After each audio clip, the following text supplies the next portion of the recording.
ನಮಸ್ಕಾರ, ನೀವು ನೋಡ್ತಾ ಇದ್ದೀರಾ ಸ್ಪೀಡ್ ನ್ಯೂಸ್ ಕನ್ನಡ. ನಾನು ಸಂತೋಷ್ ಕಶ್ಯಪ್. ನಾಳೆ ಮೇ 20 ರಾಜ್ಯದಲ್ಲಿ ಕಾಂಗ್ರೆಸ್ ಪಕ್ಷ ಅಧಿಕಾರಕ್ಕೆ ಬಂದು 3 ವರ್ಷಗಳು ಪೂರ್ಣಗೊಳ್ತಾ ಇದ್ದಾವೆ.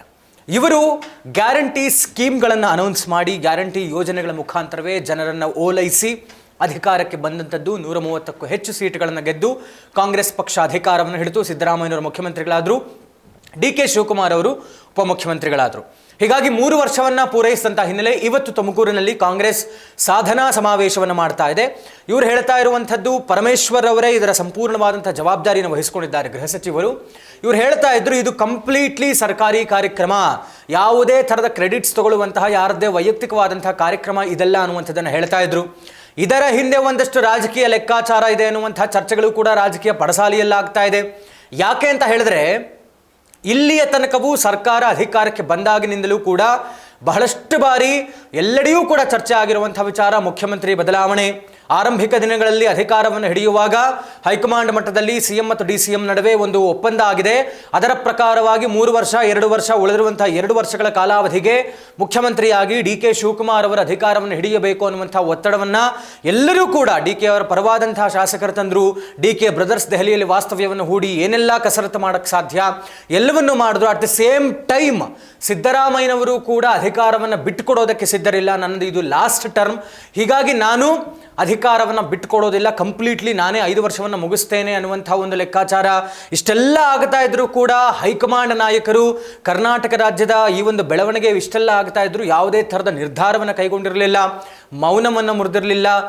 ಈಗ ಎಲ್ಲದಕ್ಕೂ ಕೂಡ ಒಂದು ಸಮಯ ಸನ್ನಿಹಿತವಾಯ್ತಾ ಅನ್ನುವಂಥ ಚರ್ಚೆಗಳಾಗ್ತಾ ಇದೆ. ಏನಾಗ್ತಾ ಇದೆ ಕರ್ನಾಟಕದಲ್ಲಿ ಕಾಂಗ್ರೆಸ್ ಪಾಳೆಯದಲ್ಲಿ ಆಗ್ತಾ ಇರುವಂತಹ ರಾಜಕಾರಣ ಬೆಳವಣಿಗೆ ಅನ್ನುವಂಥ ಮಾಹಿತಿಯನ್ನು ನಿಮ್ಮ ಮುಂದೆ ಇಡ್ತಾ ಹೋಗ್ತೇನೆ. ಬೈ ಎಲೆಕ್ಷನ್ನ ನಂತರದಲ್ಲಿ, ಅಂದರೆ ದಾವಣಗೆರೆ ಮತ್ತು ಬಾಗಲಕೋಟೆಯ ಬೈ ಎಲೆಕ್ಷನ್ನ ನಂತರದಲ್ಲಿ, ಅದರ ಫಲಿತಾಂಶದ ನಂತರದಲ್ಲಿ, ಪಂಚರಾಜ್ಯ ಚುನಾವಣೆ ಫಲಿತಾಂಶದ ನಂತರದಲ್ಲಿ ಏನೋ ಒಂದು ನಿರ್ಧಾರ ಕೈಗೊಳ್ಳುತ್ತಾರೆ ಅಂತ ಹೇಳಲಾಗ್ತಾ ಇತ್ತು.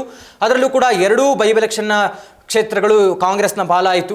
ಅದಾದ ನಂತರದಲ್ಲಿ ಒಂದಷ್ಟು ಶಾಸಕರ ದಂಡು, ಆಗಾಗಲೇ ಒಂದಷ್ಟು ಜನ, ಒಂದು ಬಹುಶಃ 30 to 35 MLAs ದೆಹಲಿಗೆ ಹೋಗಿ ಸಚಿವ ಸಂಪುಟ ವಿಸ್ತರಣೆಯೋ ಅಥವಾ ಪುನರ್ರಚನೆ ವಿಚಾರವಾಗಿ ಹೈಕಮಾಂಡ್ ಮಟ್ಟದಲ್ಲಿ ಒತ್ತಡವನ್ನು ತರುವಂತಹ ಕೆಲಸವನ್ನು ಮಾಡಿದರು.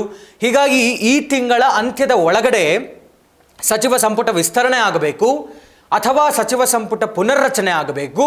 3 ವರ್ಷಗಳು ಪೂರೈಸಿರುವಂಥ ಹಿನ್ನೆಲೆ ಹಿರಿಯರಿಗೆ ಕೊಕ್ಕು ಕೊಡಬೇಕು, ಹೊಸ ಮುಖಗಳಿಗೆ ಮಣೆ ಹಾಕಬೇಕು, ಯಾರ್ಯಾರು ಸರಿಯಾದಂಥ ಕಾರ್ಯವೈಖರಿ ಮಾಡಿಲ್ಲ ಅವರುಗಳನ್ನು ಮನೆ ಕಳಿಸಬೇಕು, ಯಾರ್ಯಾರನ್ನು ಕೂರಿಸಬೇಕಾಗತ್ತೆ, ಯಾರ್ಯಾರ ಒತ್ತಡ ಇದೆ, ಯಾರ್ಯಾರು ಆಕಾಂಕ್ಷಿಗಳಿದ್ದಾರೆ, ಇದೆಲ್ಲವನ್ನು ನೋಡಿಕೊಂಡು ಸಚಿವ ಸಂಪುಟ ವಿಸ್ತರಣೆಯೋ ಪುನರ್ರಚನೆಯೋ ಆಗುವುದರ ಜೊತೆಗೆ ಮುಖ್ಯಮಂತ್ರಿ ಬದಲಾವಣೆ ವಿಚಾರವೂ ಕೂಡ ಅಷ್ಟೇ ಒಂದು ಪ್ರಾಮುಖ್ಯತೆಯನ್ನು ವಹಿಸಿಕೊಂಡಿರುವಂಥದ್ದು. ನಿನ್ನೆ ಕೇರಳದಲ್ಲಿ ವಿ ಡಿ ಸತೀಶನ್ ಅವರು, ಅಂದರೆ UDF ಪಕ್ಷ ಅಧಿಕಾರಕ್ಕೆ ಬಂದಿದೆ, ಅದರಲ್ಲೂ ಕೂಡ UDF ಅಲಯನ್ಸ್ನಲ್ಲಿ ಪ್ರಮುಖವಾದ ಸಿಂಗಲ್ ಲಾರ್ಜೆಸ್ಟ್ ಪಾರ್ಟಿಯಾಗಿ ಹೊರಹೊಮ್ಮಿರುವಂಥದ್ದು ಕಾಂಗ್ರೆಸ್ ಪಕ್ಷ 2/3 ಮೆಜಾರಿಟಿಯನ್ನು ತೆಗೆದುಕೊಂಡಿದೆ.